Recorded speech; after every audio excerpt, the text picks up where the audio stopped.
పొందుతాను, నీ బాప్సం పొందుతాను, నేను ప్రభు కోసం జీవిస్తాను, నాకు పరలోకం కావాలి, ఆ నిత్య జీవం నాకు కావాలి, నేను చనిపోయిన తర్వాత నా యొక్క ఆత్మ దేవుని దగ్గరికి వెళ్ళాలి అని ఆ మంత్రి గారు దేవుని సన్నిధిలో దైవజనుడు ప్రాధేయపడ్డప్పుడు వెంటనే ఆ రథం ఆపిన తర్వాత ఇద్దరు కూడా నీళ్ళలోకి వెళ్ళారు. నీళ్ళలోకి వెళ్ళి ఒప్పుకోలు ప్రార్థన చేసుకొని దేవుని స్తోత్రం ప్రభు సన్నిధిలో ప్రశాస్తపడ్డాడు. మంత్రి గారు ప్రభుకి తన హృదయాన్ని ఇచ్చేస్తాడు. దేవుని స్తోత్రం. ఈ దినమున దేవుని సన్నిధిలో ఉన్న మనతో దేవుడు మాట్లాడుతున్నాడు. దేవుని స్తోత్రం. మన హృదయ ద్వారమును తెరిచినట్లయితే ప్రభు యేసుక్రీస్తు వారు మన హృదయంలోకి వచ్చి ఆత్మస్వరూపిగా, ప్రేమస్వరూపిగా, ఆయన కృపగల దేవుడు కనుక మనల్ని క్షమించి సమస్త దుర్నీతి నుంచి మనం విడిపించి శాపగ్రస్తమైన జీవితాన్ని విడిపించి ఒక ఆశీర్వాదకరమైన జీవితాన్ని దేవుడు మనకి ఇస్తున్నాడు. దేవునికి స్తోత్రం. వారిద్దరూ నీళ్ళలోకి వెళ్ళిన తర్వాత ఏం జరిగిందండి? వారు బాప్సము దైవజనుడు ఫిలిపు ద్వారా ఆ మంత్రి గారు బాప్సం పొంది నీళ్ళలో నుండి ఒడ్డుకొచ్చిన తర్వాత అక్కడి నుండి సంతోషముతో ఇంటికి వెళ్ళిపోయాడు. హల్లెలూయా. ఫిలిపు గారు తన దారిన తను వెళ్ళిపోయాడు. దేవుని బిడ్డలారా, ఎవరైతే ప్రభునందు విశ్వాసం కలిగి ఉంటారో, ఎవరైతే ప్రభు కోసం జీవిస్తారో వారి జీవితాలు ఒక ఆశీర్వాదకరంగా ఉంటాయి. ప్రార్థన చేసుకుందాం. మహాగణుడా, మహోన్నతుడా, పరిశుద్ధుడా, కృపగల దేవా, మీకు స్తోత్రం చెల్లిస్తున్నాను. సముద్రం గురించి మాకు అనేక విషయాలు తెలియజేశారు నాయన.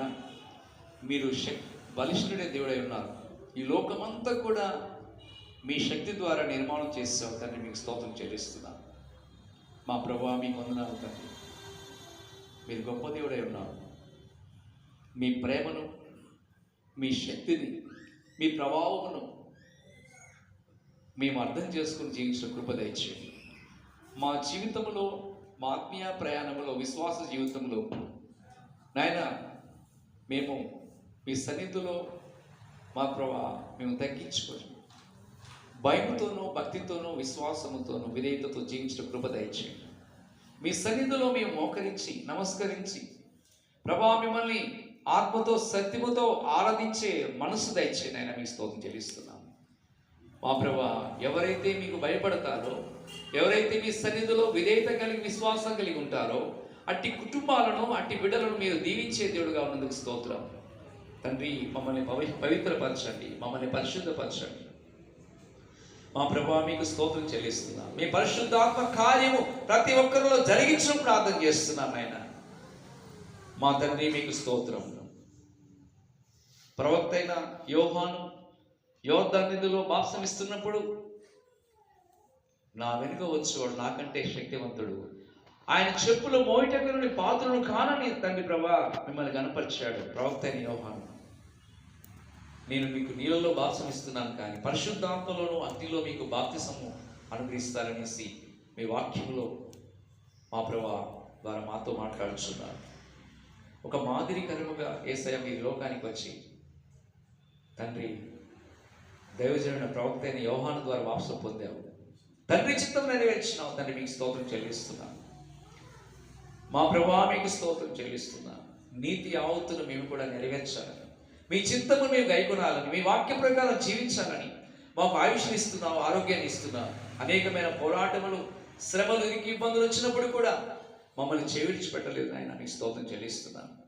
అయా, మీకు వందనాలు చెల్లిస్తున్నాను.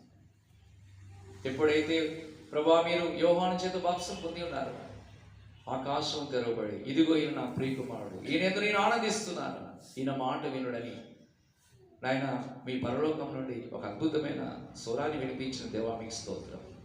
మేమందరము కూడా మీ స్వరాన్ని వినటానికి సహాయం చేయండి, మీ వాక్యాన్ని అర్థం చేసుకుంటే సహాయం చేయండి, మీ ఆజ్ఞలు మీరు నెరవేర్చిన కృప దయచేయండి. ఎంతమంది అయితే ఈ వాక్యాన్ని విని ఉన్నారు, ఎంతమంది అయితే ఈ ప్రార్థనలు ఏకీభవిస్తున్నారు, అటు కుటుంబాలను, అటు బిడ్డలు దీవించడం ప్రార్థన చేస్తున్నాం నాయన. పరిశుద్ధాత్మ చేత ప్రతి బిడ్డను అభిషేకించు నాయన. మా తండ్రి, మీకు స్తోత్రం. మీ శక్తిని, మీ ప్రభావాన్ని, మీ మహిమను, మీ ప్రత్యక్షతను గుర్తించిన ఆయన ప్రతి ఒక్కరూ మీ మహిమ కొరకు జీవించిన కృప దయచేయమని, ఆశీర్వదించమని యేసు ప్రభు నామములో స్తుతించి వేడుకుంటున్నాం తండ్రి. ఆమేన్. God bless you. దేవుడు మిమ్మల్ని మీ కుటుంబాలను బహుగా దీవించును గాక. షాలో మీకు సమాధానం కలుగును గాక. ఆమేన్. Thank you.